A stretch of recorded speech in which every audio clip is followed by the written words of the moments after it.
नमस्कार दोस्तों, मैं आपकी दोस्त Kirtika Yadav A2P Realtech private limited से आशा करती हूँ आप सभी सेहतमंद और सुरक्षित होंगे। तो दोस्तों, आज हम बात करेंगे कि हमें कहाँ निवेश करना चाहिए, अंडर कंस्ट्रक्शन या रेडी टू मूव। क्योंकि जब बात निवेश करने की आती है तो लोगों के मन में बहुत से सवाल उठते हैं।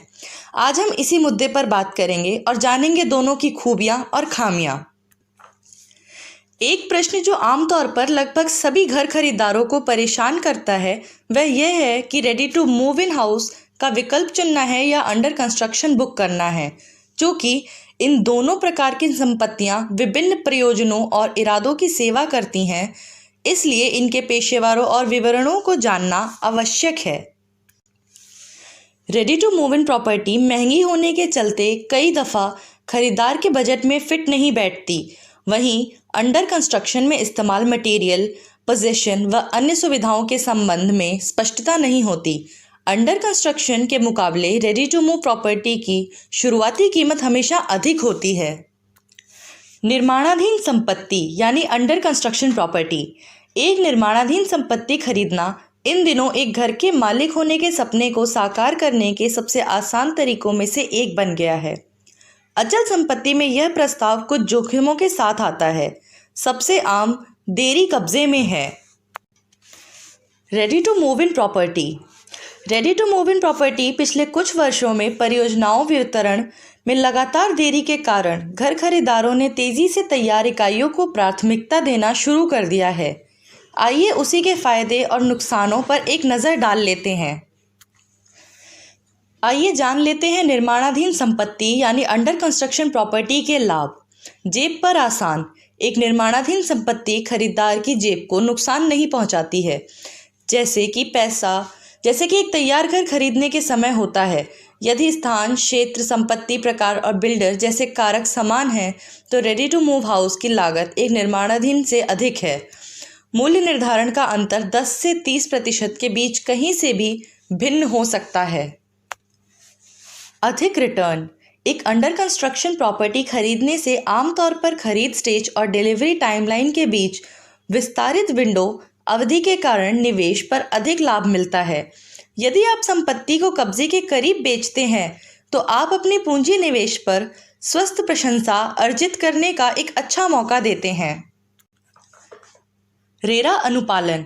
1 मई 2017 को व्यवसाय प्रमाण पत्र के साथ कोई भी संपत्ति उनके राज्यों के रेरा के तहत पंजीकरण होना अनिवार्य है।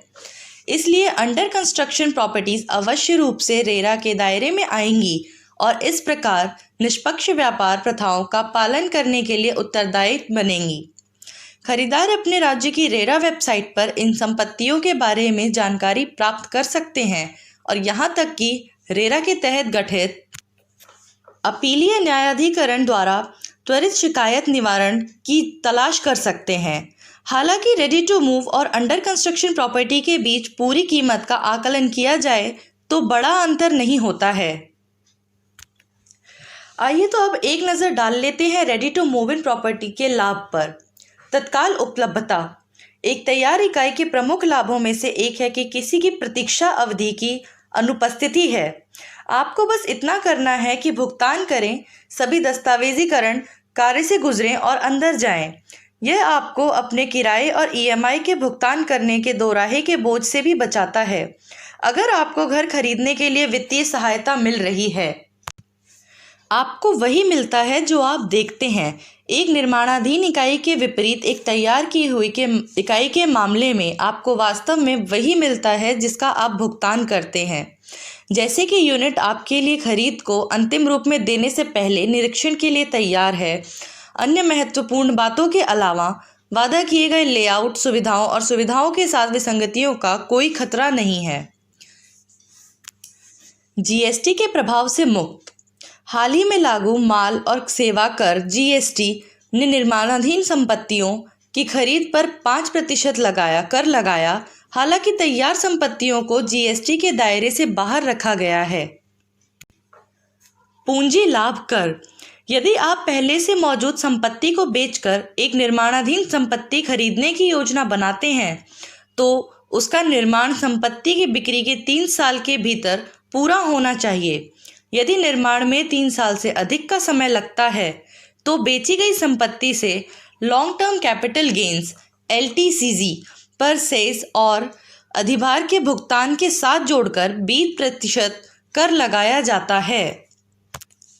आयकर नियम 2 साल से अधिक समय के लिए रखी गई संपत्ति की बिक्री से पूंजीगत लाभ पर कर की छूट अनुमति देते हैं केवल अगर 2 साल के भीतर किसी संपत्ति में राशि का पुनर्निवेश किया जाता है या यदि 1 साल पहले खरीदे गए घर में निवेश किया जाता है।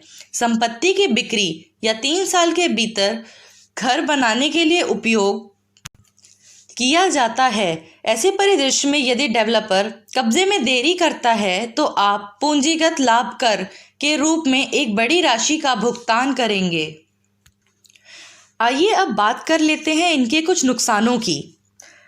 निर्माणाधीन संपत्ति अंडर कंस्ट्रक्शन प्रॉपर्टी। उच्च जोखिम। एक निर्माणाधीन परियोजना में निवेश करने की बात आने पर इसमें जोखिम का एक तत्व शामिल होता है। ऐसे मामले सामने आए हैं जब बिल्डर समय आने पर या कुछ गंभीर विभिन्न कारणों में वितरित करने में विफल, जैसे कि धन की कमी, निर्माण सामग्री की लागत में वृद्धि और उधार दरों में वृद्धि। अन्य इस प्रकार निर्माणाधीन परियोजना में निवेश करने से पहले बिल्डर की विस्तृत पृष्ठभूमि की जांच करना अनिवार्य है। अंतिम उत्पाद में विसंगति लेआउट सुविधाओं में निर्माणाधीन पत्तियों से जुड़ा सबसे आम ग्लिच में से एक कब्जे में समय वादा किए गए उत्पादों का ना पाने की गड़बड़ी शामिल है।